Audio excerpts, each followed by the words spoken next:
大家好，我是阿正。今天遇到的问题是这个瓦斯喷枪故障，不晓得收音能不能听到。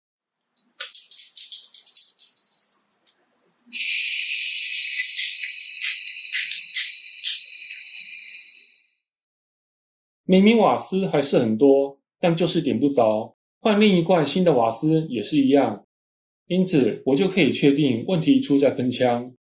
大家都知道，点瓦斯的时候需要靠火星或者电弧去引燃瓦斯，就像瓦斯炉或打火机。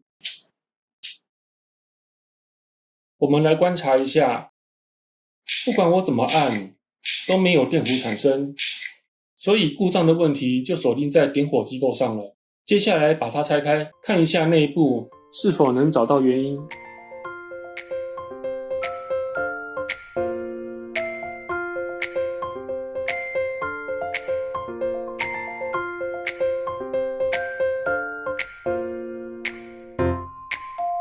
我们看看它的构造，这里就是它的点火机构。瓦斯从下面上来，经过旋钮调节，从出口喷出瓦斯，然后我们按压这个按钮，触发这个点火机构，在出口处产生电弧，这样来实现点火。但是刚刚试过，没有看到电弧，问题就出在这个部分。仔细观察，发现问题了，有没有？这里是歪的，是塑胶融化变形，大概率是变形以后造成内部零件位移，最终导致断路。来推理一下，估计让它变形的起因是由于长时间使用，出口这边的热量传递进来，到这里又传递到塑胶机构上，才会有高温融化的情形。确认过它的包装，它上面没有写说限制你一次只能点燃几分钟这类的警语。那么我们就可以将这次的故障归纳为它的机构设计不良，因为没有隔绝热能，导致必要的部件损毁。接下来我会尝试把它修好。看到这个机构，大家有没有觉得很眼熟？如果观众有在吸烟，那应该不陌生。没有错，它就是跟打火机的点火机构一模一样。这是防风打火机，也有人叫电子打火机。它里面有压链陶瓷，在我按压的时候，里面的弹簧蓄积压力，按压到一个位置，击锤被释放，去撞击压链陶瓷，进而产生高压电。但是它电流很低，所以虽然是高压电，在一般情况下也不用担心电到出意外。如果要我描述被电到的感觉，就是手指头瞬间麻一下而已。没有抽烟的观众要取得这个打火机也不难，不用花钱，问问身边有抽烟的朋友，请他用完后不要丢，给你做利用。或者有时候你光是走在路上就能捡到。那现在我就把它拆下来替换上去。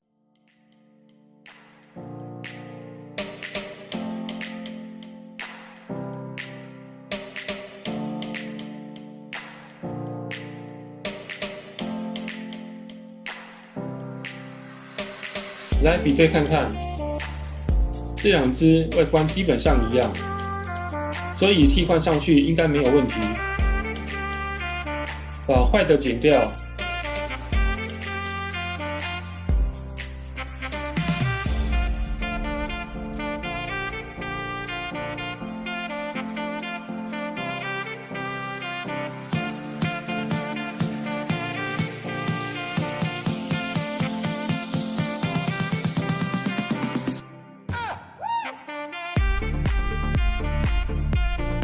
在这里我本来想用焊接的，结果它不吃锡，干脆两条线勾在一起就好。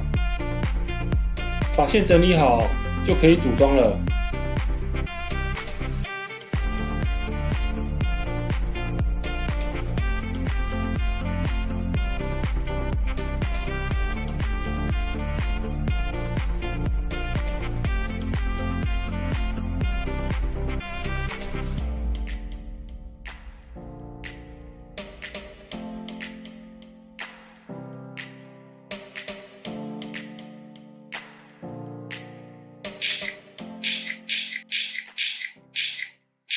按压没有问题，来确认一下有没有产生电弧。有的，看到了。装上瓦斯罐，点火看看。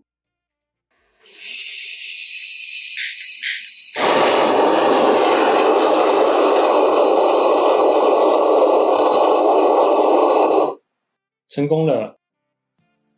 我们可以在不花钱的情况下把它修好，恢复它该有的功能。但是它机构设计上的问题还是存在，我并没有去解决。未来我在使用时，只要记得不要让它持续燃烧太久就好。如果有一天它又融化掉了，那就再找一只废弃的打火机来替换就可以了。今天的分享就到这里，谢谢大家收看，拜拜。